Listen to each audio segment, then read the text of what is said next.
Hi, my name is Andrea Pappas. I am a graduate student here at Tiffin University. I am going to be doing, or I did my thesis on deregulation of buprenorphine and call to the X waiver. Does anyone know what any of that means by a show of hands? I know what that means. Good stuff. All right, so I'm going to try to help you understand what some of that means, and if I do a poor job of it, then I really messed up. All right, so the handout, I did give the handouts to the professors because, you know, I want a good grade and all, but they're very expensive, so I was not able to make enough for everybody. There's the code. They're actually very useful in this presentation because we're going to be referring back to a map that is kind of important. So what are our issues? So opioid use disorder is what the issue is on. It is a serious public health issue. Buprenorphine is a medicated assisted treatment. It's used to treat opioid use disorder. It is a highly effective treatment. However, it is highly regulated by the DEA, causing issues particularly in rural areas like the one we're in now. Another issue is for first responders who are taking on the role of primary medical professionals. This research was aimed to examine if geographic disparities were impacting access to buprenorphine for individuals with opioid use disorder in Ohio. Why Ohio? Why not? Ohio closely represents the United States in terms of urban versus rural breakdown. Both the United States and Ohio are made up of about 3/4 of urban and 1/4 of rural areas. Coming from a mortality standpoint, in 2007, unintentional drug overdoses became the leading cause of injury death in Ohio, surpassing motor vehicle crashes for the first time on record. 2018, Ohio ranked 4th in mortality and 3rd in 2019. Basically, this is what you need to know. So there's 3 types of medicated assisted treatment when it comes to opioid use disorder. There is an agonist. We've been using this since about the 60s. It's what is known as methadone. It acts just like an opioid. It's going to activate the receptors in the very same way as a Schedule II drug. It's not prescribable. Then there's a partial agonist. It activates the receptors in the brain, but it's to a lesser degree.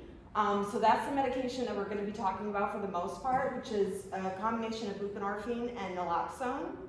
And then there's antagonists. We're also going to be talking about that. Examples would be naltrexone and naloxone. So the Drug Treatment Act of 2000. So prior to the Drug Treatment Act, like I said, we were using methadone. Methadone is dispensable and not prescribable. It's still that way to this day. So if somebody's put on methadone, they have to go to what's called an OTP, and they have to go there either 6 or 3 times a week. Under the Act in 2000, the FDA approved 2 types of schedule. Under the opioid treatment program, you have to basically go 6 times or 3 times a week. In 2002, the FDA approved 2 types of Schedule III opioid partial agonist treatments. That's the buprenorphine and the naloxone. They did this as a way to basically prescribe under the X waiver with community mental health, addiction centers, and with PCPs. X waiver requirements. This is kind of why we have an issue with people having these X waivers. Basically what happens is medical professionals, they have to apply by giving notification of intent to SAMHSA and to the DEA. The notice of intent has to have their qualifying credentials, required certifications, proof of completion of opioid-specific training, a statement that the physician or the group will not treat more than 30 patients at a time in their first year. And then they also have to allow the DEA to access their patient files. That's probably the biggest barrier. And then once the provider has treated for 1 year, they can apply to increase their patient amount to 100, and then again to increase to 275. So it's quite a process. And it's actually interesting because this is not a process that they make people go through if they want to prescribe the medication that basically gets people addicted to opioids. So, recent research on the X waiver. So what I found was not treating up, most prescribers are not treating up to their approved patient limit, so whether that be 30, 100, or 275 patients. Access to buprenorphine was not distributed evenly across the nation. 40% of counties in the United States do not have a waiver provider. Despite evidence of the effectiveness of buprenorphine, only 5% of providers are actually licensed to prescribe it. Waiver providers were not found in areas where access to MAT is most crucial, such as rural areas. And then of the approximately 1,100 counties identified as having the greatest need, 56% of them had an inadequate capacity to treat patients. And while it showed that there was actual increase in since 2015, most providers limited themselves to the lowest patient limit. So why do you think that is? I think it's because of having to go through everything that they've had to go through. I think having to open their files to the DEA is a big deal. I work with doctors, and like just having to like have them come in randomly and do like audits, and then also scheduled audits is something that like they don't want anything to do with. That's my thought on it. So to kind of answer to all of that, in 2016, the DEA expanded access to prescribing buprenorphine to include nurse practitioners and physician assistants, which should have done a lot for people in rural areas because, as we know, those are typically our primary care doctors. However, 56 of rural counties in the United States were still lacking a provider, and 30% of rural Americans still lived in a county without a provider. The biggest impact that we've had as far as law enforcement and first responders is that they have become the first line of defense against the opioid epidemic in areas that do not have doctors, which there is a lot of, and you're going to see that, especially in Ohio. So we have basically asked them to arrest or resuscitate their way out of this epidemic. Daily interaction can lead to problems for police officers, including dangerous encounters with substances, burnout, and trauma. In 2018, the National Institute of Justice and the Police Executive Research Forum hosted an event where they basically said their most important issues were connecting individuals to opioid use treatment, particularly MAT treatments, and then addressing the trauma, burnout, and mental health issues that were faced by police officers. So what did I look at? I looked at whether or not there was a relationship between the number of X-waiver prescribers and mortality rates within and between counties and regions in Ohio. Is there a relationship between the number of X-waiver prescribers and mortality totals and rates within and between counties and regions in Ohio? And is there a difference in mortality totals and rates in urban counties versus rural counties in Ohio? As far as population, the population of Ohio was based on the CDC Health and Human Services data, DEA, and census data. Specific analysis was done with the inclusion of opioid mortality using data as reported by the CDC in 2018 without exclusion of any demographic type. Data analysis was done using Microsoft Excel. Analysis tests included F-test 2-sample for variances, ANOVA, T-test 2-sample assuming equal, T-test assuming unequal, and descriptive statistics for means. This is my design. Whoa. Yeah, that's what I said. It is a 2x8 factorial non-repeated measures design with archival research, including an internal analysis of each county with comparisons between and within counties and regions, internal analysis of X-waiver, total patient numbers, and overdose reversals as reported by Because EMS. the 2x8 wasn't enough, you had to do an internal analysis. I know. Right? So here's the thing. I do that. The drama's forced too well. Yes, you are. Don't do this well. I did this well. All right. My independent variables. I'm sorry, could you go back to the design style? Absolutely. Take it all in. Take Okay, it all in. so the two independent variables are what?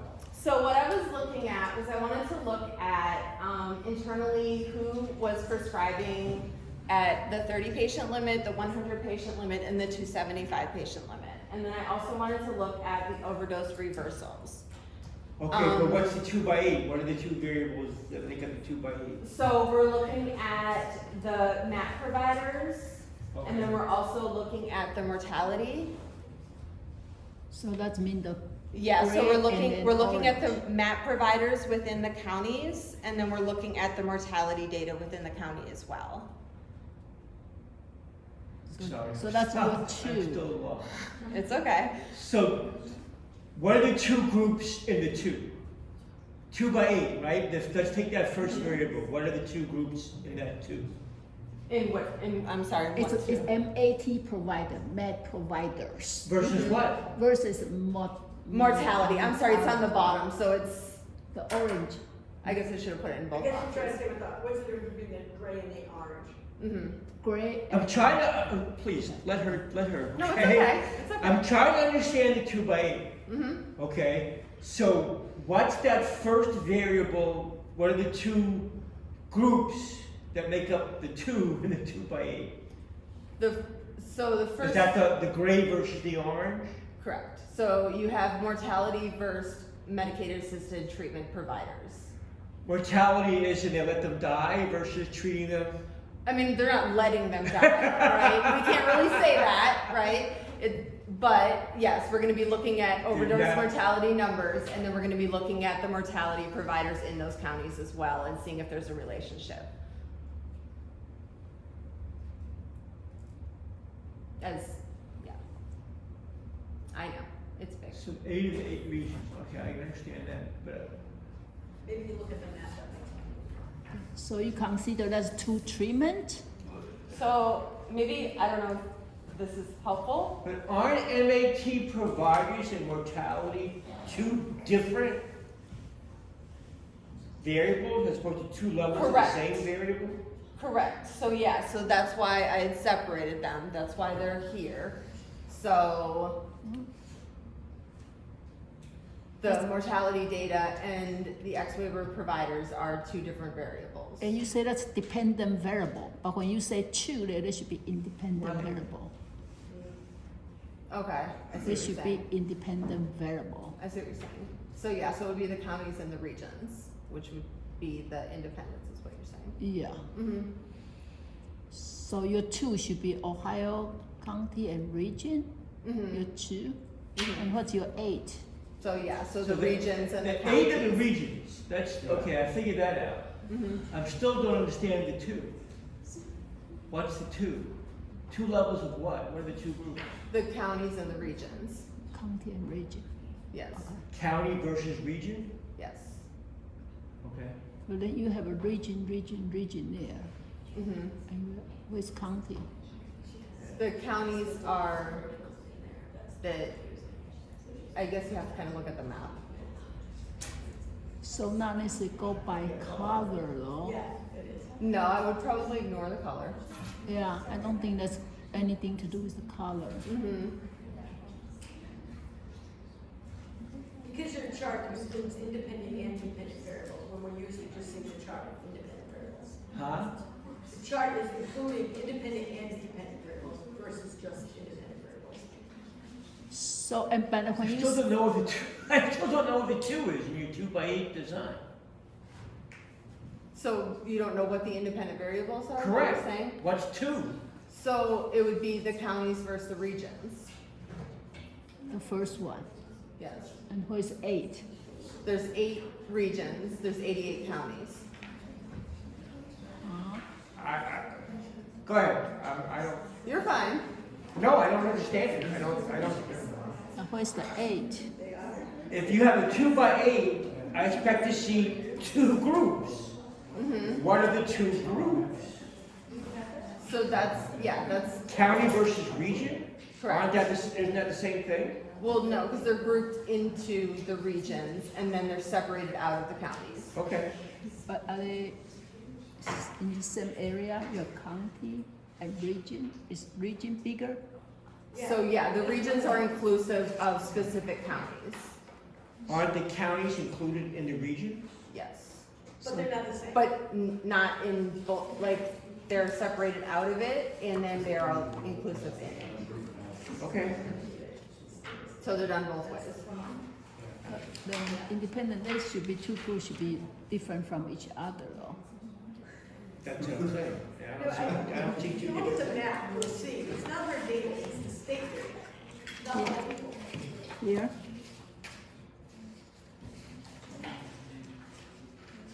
You see, in one region. so region is Back page 4. region is original color. That's region. I got 8 regions. I follow that. I'm still stuck on what's the 2. Okay. She says it's a 2x8 design. What's the 2? So what would you have called it then? I don't know. So It's this is not- the A. It's not a So 2x8. that's A. What's the 2? It's just the 8. So this is A, and then where's 2? It's just a fact. So you so this is your 8, Mm-hmm. and then where's 2? I was looking at his counties versus regions, so, yeah. I got it. Okay. Maybe when we get to the results, it'll make sense. Hopefully. So, all right, so there's 88 counties, and then the regions were separated into 8 regions, which was Akron, Athens, Cincinnati, Cleveland, Columbus, Toledo, Youngstown, and Dayton. The regions were defined by the Ohio Department of Alcohol and Drug Addiction Services, Division of Planning, Outcomes, and Research.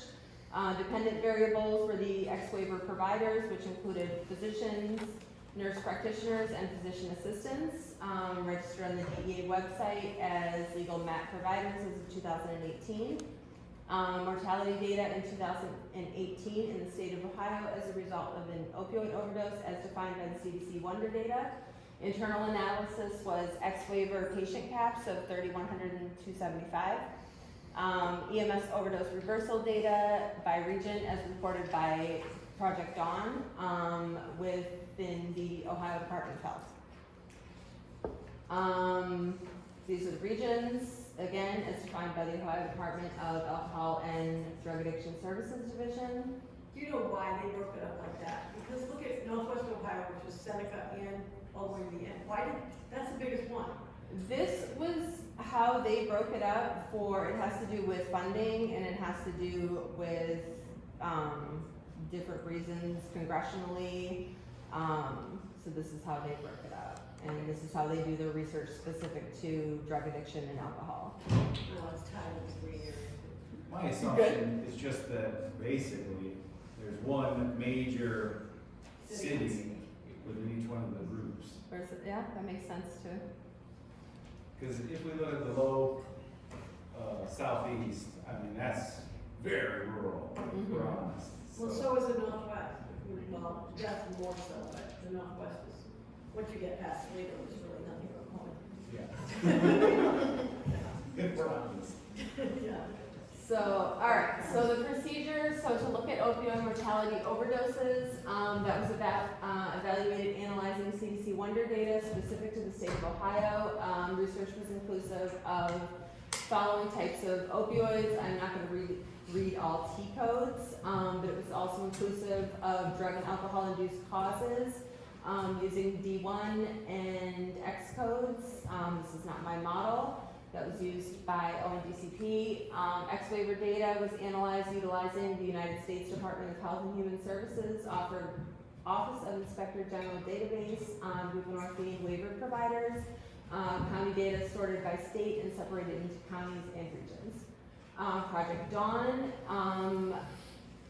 for Ohio was analyzed referencing the Ohio Department of Health website.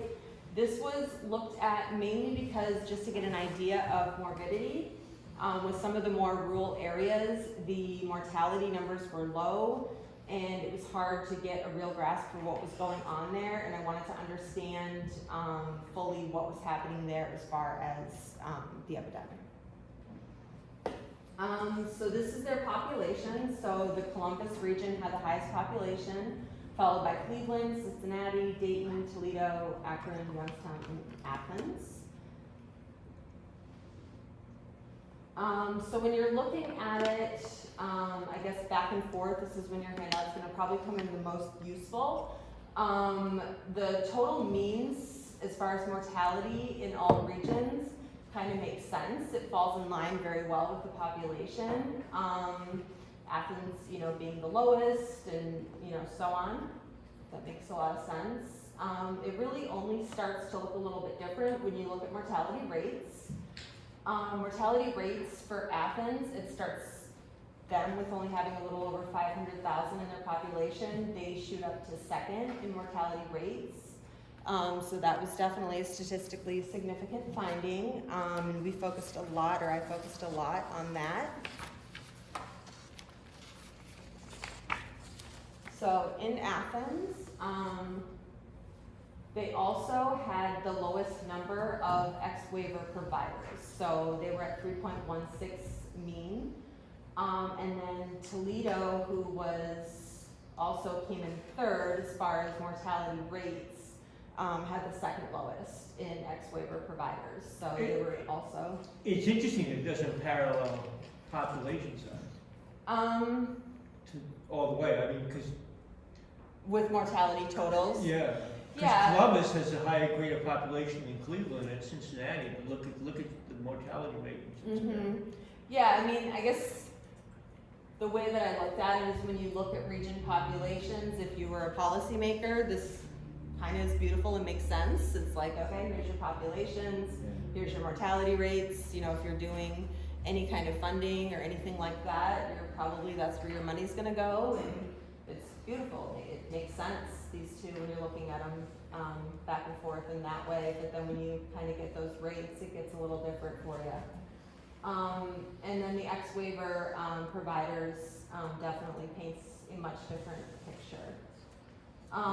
These were my mean mortality rate findings when looking at Athens. I did focus on them because the whole point of this was to see if there was a disparity in rural areas, where Athens was the most rural of all of the areas. I focused on those significant findings. So definitely across the board, with the exception of Cincinnati. Cincinnati remained the highest when it came to rates, total mortality, but they remained the highest throughout, but with everything else there was statistically significant findings. It's also a great example of why you need to look at rates and not just total. Yes, absolutely. Right, so more on the poor and the addicted. Absolutely, yeah. So, and the thing for me is I kept getting these findings and I was like, but what else? But what else? And I think that's kind of what I do a little bit. Where else could this be coming from? So I separated it all out. And I said, okay, I was like, forget the regions. I didn't make up the regions. Who made up the regions? Kind of like, what you said, and everybody else kind of like, I'm like, let's just look at urban versus rural based on USDA and see what we're looking at. And I'm like, okay, well, urban, much higher mean mortality total, and here we are, rural counties are much lower again. All right, this is looking like it makes sense again. But then again, when you put it into rates, here we go again. Those rates shoot right back up with rural in comparison to urban, and we're right back in the same situation. And now we're looking at counties only, forget about the regions. So it's certainly suggesting something or showing some sort of a relationship. Then again, I'm like, what else? EMS overdose reversal totals.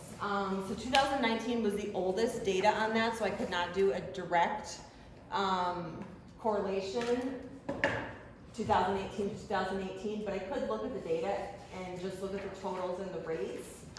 So when you're looking at the regions, you're kind of seeing that same trend, right? So Cincinnati, has the highest for totals, and it goes down kind of similar to what we had seen before. And then when you're looking at the rates, here comes Athens kind of coming up into third with the rates.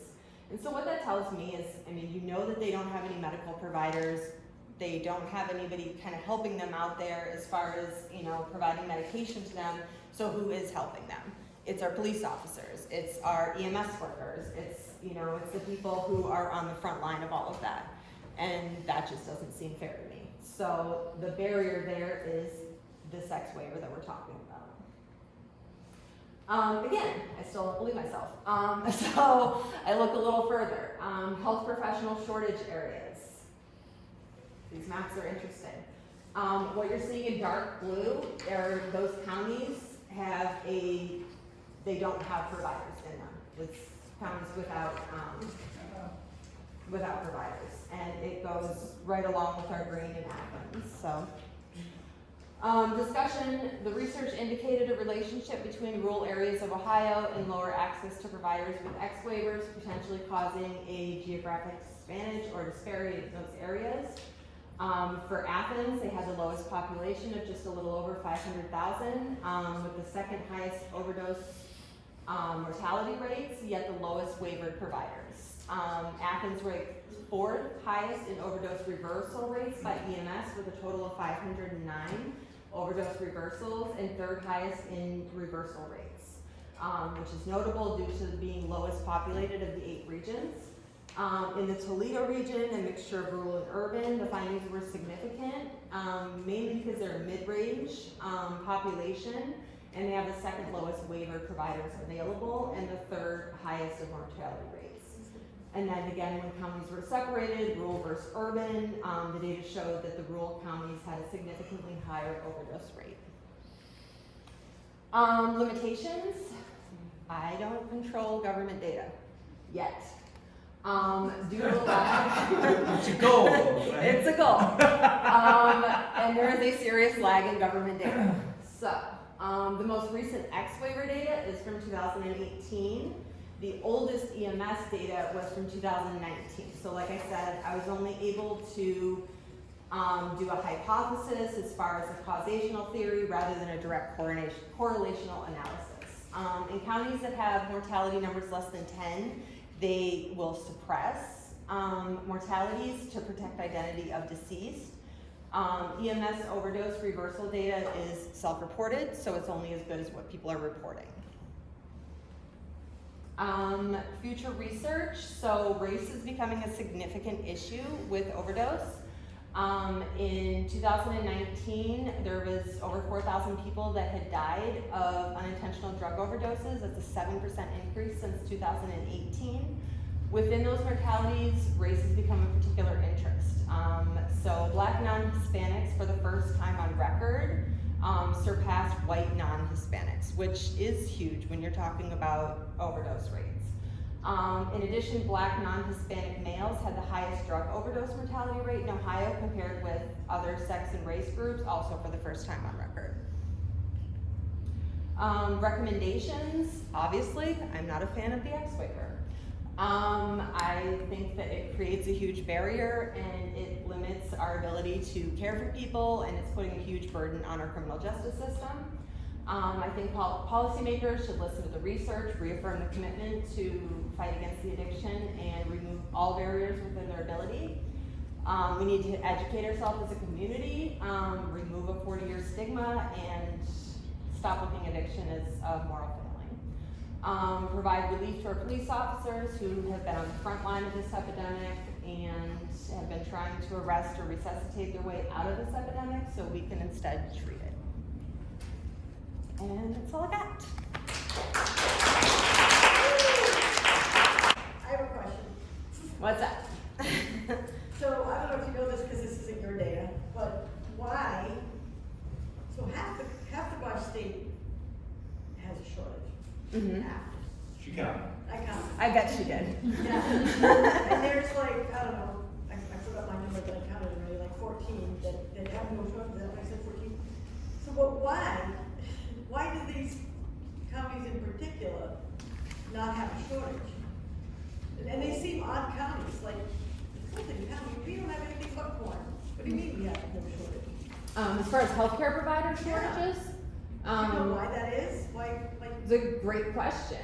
What's driving them there? I know that there is a lot of certain counties that have been given incentives to get people to come and work there. I know as recent graduates, we probably are getting the emails of like, oh, come work here and we'll help you, you know, with your student loans. And there is that with healthcare shortage areas. So maybe those areas are getting a little bit more of that funding. So it's possible. But yeah. but even Toledo Mm-hmm. has problems, you know? Yeah, absolutely. You should know that. Huh? Yeah, I know, but You should know that. who the heck wants to live in Fulton County? I can see Ottawa County, it's sort of like a little tourist area. I've got a couple questions. What's and I up? also have a couple kind of furthering points. If you can go back to your EMS data, Yes, EMS data. No, I can't. It's not possible because I unplugged the thing. I was like, it's not working. I was gonna say just press it up. No, we don't know how to do Just anything technology. without Just gonna technology. This one? Yeah, One of the problems, you know I studied this, I'm sure you did. no, I studied the opioid epidemic. Okay. One of the that was problems, the EMS overdose. one of the problems with this data is, it's kind of like with the UCR. There's Okay. a lot of stuff missing there. Right. When I talk to law enforcement administrators, a lot of them actually weren't having officers using Naloxone, they were having EMS, and then some of them were having officers use it. So Right. this is just what EMS is reporting, that's not telling us how many officers are Right. administering it. And then if they're keeping that was another thing I found. I talked to one chief and he said that he had to start his own database, and he started keeping track of all this himself, because no one else was doing it. Right. Absolutely. That's Yeah. one of the problems. So, when you looked at all that, I know this is not your data, it was secondary. Did you look at access to Naloxone? So, yes, so Project Dawn is one of those things that they will go anywhere, but the county needs to want them. You know what I mean? And That's the that's problem. problematic, right? So it's sad, but it's true. I mean, it's a free service. They will train people on it. But the county does need to want them. And in wanting them, they need to admit they have a problem. And a lot of counties don't want to do They that. won't. So there's kind of that. Yeah. And then, not so much about this, but your more personal opinion. If we do eliminate this X waiver, Mhm. do you think that will kind of get us right back to where we were with prescription opioids, to where it's gonna run rampant? So here's the thing. So I'm not a huge personal opinion. I am not a huge advocate of Suboxone in and of itself because I don't find it to be all that far off from just giving somebody methadone, Yeah, you're right? treating an addiction with another addiction. Correct, right? But however, the way that the system is set up currently, especially with the X waiver program, is that they're not allowing people to open facilities or even really be a doctor who has an X waiver unless they're willing to prescribe all three. And then So that's kind of what the problem is. If we could go straight Vivitrol, I am 100% game. it might be piggybacking off of that too, that they saw what happened to all these physicians who got busted for opioid prescriptions, and now they're like, I don't want anything to do I'm with that. sure, absolutely, yeah. You have a student. How did you feel about like the looser regulations for methadone and like Suboxone that came with the COVID epidemic? So, Ooh, good question. so the looser recommendations as far as what? So like not having to come into the office to get the methadone. Oh, and like, stuff so like that. telehealth and stuff like that? So I think methadone remained pretty strict as far as them having, at least in our area, we still had to provide the transportation for them to go to the OTP treatment centers. But yes, they were prescribing Suboxone with telehealth, and that was terrifying because people were not being seen, they were not being screened, we didn't know what else they were taking. So yeah, that's scary stuff for sure. So And I you're think not a fan of that? not a fan. Okay. Not a fan. Yeah, I mean it's treatment, right? It's medicated assisted treatment. If the treatment's not there, it doesn't work, right? So it's got to have treatment with it. Do you think that one of your recommendations was for education? Do you think you're running into this, this blind spot for most people who are like, well, I don't know what to think about the crackheads and all those kinds of people. I'm just gonna, not pay attention to this. doing crack. Well, what I'm not saying that I'm saying that. I'm saying that the public perception is like, oh, this really doesn't Sure. involve me. Sure, Why should I sure. pay attention? Why should Well, I can tell you this, it does, right? So $1 trillion has been spent since this opioid epidemic has begun. So whether you think you're involved or you're not, you are. I think that's what you have to say at the beginning. You have to, I don't know, somehow impress it on the people that, as I told you last night, that's my son going to to a crime scene and he gets stuck in with fentanyl or something, or shooting, I'm suing everybody. The interesting thing about fentanyl actually is I just read a recent article that it's not as dangerous to touch as people once thought it was. And that's a new thing that they're trying to do to kind of take the stigma away from that. Yeah, I know. How are they gonna do New that? research. Just spring break, they had the West Point people who were, Correct. coming into contact with carrying them away. And that's what you see on the news, and I'm thinking that creates a barrier between, oh, that's just them, that's nothing. Correct. Yeah. I mean, it's stigma. You need to educate. You need to educate properly. When agencies that are reputable are putting out misinformation, it's harmful, right? You need treatment. You need people to be able to get treatment, and there's a lot of issues with them. I mean, even if you want to look at it from a black market standpoint, there's a huge black market for Suboxone. If they're not getting it from a doctor, they're getting it on the street, or, lots of bad things are happening. So, you gotta be able to provide that treatment. And it does work if it's done properly. I think it's above the complexity tolerance for most people. Mm-hmm. Like, they're just gonna be like, too big for my head, I'm just gonna turn that off. Yeah. And Yeah, then it's yeah, too absolutely. bad, It is, absolutely. I got a couple of things. Absolutely.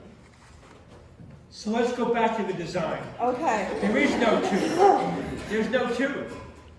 What you did, you did a post-hoc design, which is fine. You did a post-hoc design. Okay. You did as my old stat professor would say, you put your hip waders on and start to round the data, right? And that's your exploratory post-hoc study, that's fine. There is no tube in a 2x8, that's why it was confusing. So fix that. Okay. Okay, so your study is let's X the X-ray, Okay. right? You got all this data on overdose deaths and this and that, okay? So how can you tie all that into the X-ray? So this is all tied into it because without that barrier, what I'm saying is there is a relationship to a lack of treatment. Obviously, I can't say this causes this, right?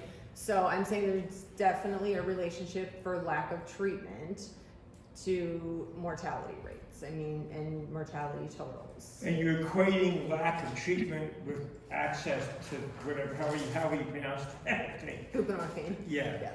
Yes, absolutely, absolutely. Well, if you go back to Athens, and you see the providers, there's no providers, then you see it changing to, it goes from very low to very high, then there's your answer right there, there's no providers. Mm-hmm. Who wants to live, well, I should say the same thing about Clinton County, who wants to live down there? I asked her in the conference, did you take away the university? Because, at one point, Ohio University was the biggest party scam in the country. Well, isn't Ohio State and Columbus region? Ohio U. That's Oh. in Athens. Oh, sorry. There's a They were difference. here first. There's a difference. Feels Yeah, but some they shade don't- coming that way. I don't know if that data is driving anything. Yeah. Heroin, opioids, not usually a party drug, but could. Well, we had synthetic opioids at the beginning there, and that's what we're seeing, people buying other drugs, and it includes synthetic opioids. Yeah, that's the problem. The party drugs are being laced with opioids. Yes. They don't know. And that's why the future research is kind of geared at that, because I think that's why you're seeing a bit of a upkick in race, because typically opioids are not, within the Black and Or white Hispanic. It's is what it is, but you're not seeing that within those communities or populations, and so now when you see an increase in race, you're like, okay, what is, fentanyl landing into? So it's definitely an issue. It'd be interesting to compare it to another state with, who was number one, who was number two, who was number three, and then do a historical analysis. Because not to brag or anything, but. You don't have to go far, the Midwest has the highest rates. Midwest, yeah. Traditionally, the highest rate was in the East Coast. Massachusetts was always number one, heroin was always I number one. think Pennsylvania is number one right now. The state health director for Pennsylvania has given an open prescription for anybody to go into any pharmacy to get naloxone. Yeah. Yeah, So I mean, that's how bad it is there. there's some states that the sad part is a lot of people don't know how to use it, and I've heard and seen many stories of people doing like a practice thing, you know, like practice spray.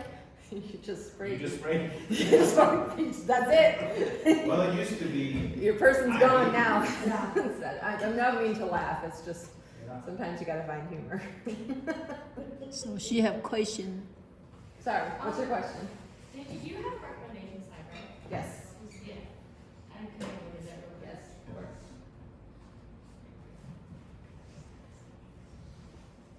Okay, so this goes with the policymakers. So I did a very, very like small presentation on the opioid pandemic. So I looked at local, state, and federal, like what they look. So between all those three, and there's gaps. Yeah.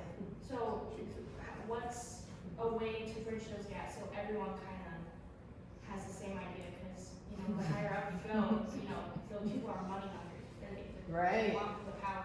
Right, And they absolutely. make that with the people that are struggling with opioids. It's so funny that I was asked the same question. How do you do it? It's a really good question. I think you have to start local, and kind of go up, right? Because if you try to start with anything above that, nobody's going to agree. I mean, anything in Congress, nobody's in agreement on any of this stuff, right? So it has to be done at the most local level. And I think that's why you see so many different things. And hopefully, if something is working well somewhere, it will catch on and get bigger. And that's, I think, my best advice on how to do it would be start at the most local level. And also, when you try to compare the rural and urban, is this your main purpose, or one of the main purpose of research, or you just explore? Well, I never believe my data. I have this issue. So I broke it up and I was like, well, let's look just at, let's Yeah. forget the regions and Yeah. let's say Yeah. just rural counties Yeah. and just urban counties Yeah. based on what USDA had classified them as. So it this satisfy your curiosity? No, but I'm glad I found it. I'm glad I have it. Okay. I still think that there's something else there Okay. that I'd like to look more into.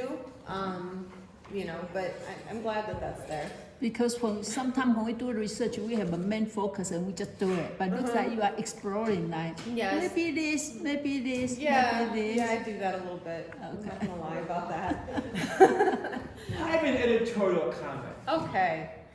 You can do so much more good by pursuing this than the clinical crap you're doing. Okay, Sorry, did so I say that? no. So caveat on that.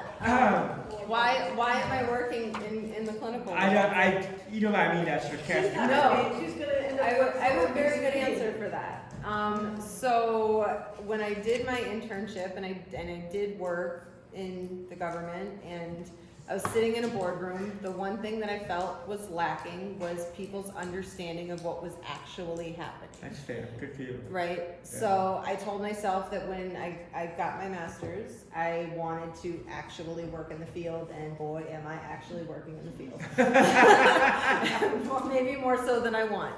And Run back had to I not, ONDC. Run back to ONDC. yeah, but had I not, I would not have, I don't think I would have realized this was a problem. You know what I mean? So you're saying your clinical experience is what, in a sense, motivated this research? absolutely. Okay. Absolutely, yes. Good. Yeah. But you want to run back to ONDC. Okay.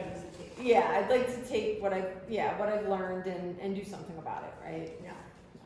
So if you have the power to collect your own data, Yeah. Yes. what data you will be your Good question. first step to collect? If I had the power to collect my own data. Yeah. Because Because you say you don't trust this data. so I think where we're missing our mark, like this is right, this is all kind of reacting afterwards, right? Yeah. I would love to get involved in prevention, so I don't think we're doing enough with kids, and that's our only time for prevention. Yeah. The DARE program, No. it's really bad. It's really bad. You know, I am shocked by how many young children, ages 13, 14, 15, that are coming in and they're taking opioids, and I'm just like, what the fuck is what's going on? It's terrifying to We me. want you to limit that. I'm sorry, it only once. And it was well deserved.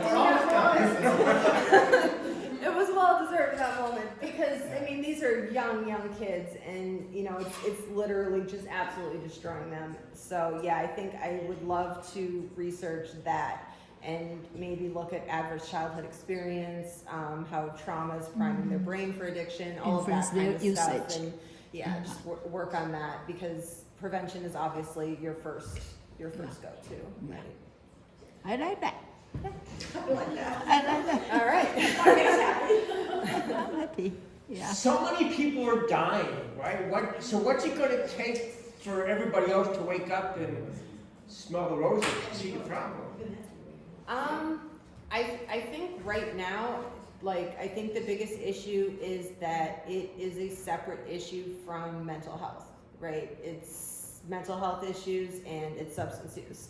I think it needs to stop being stigmatized as a separate issue.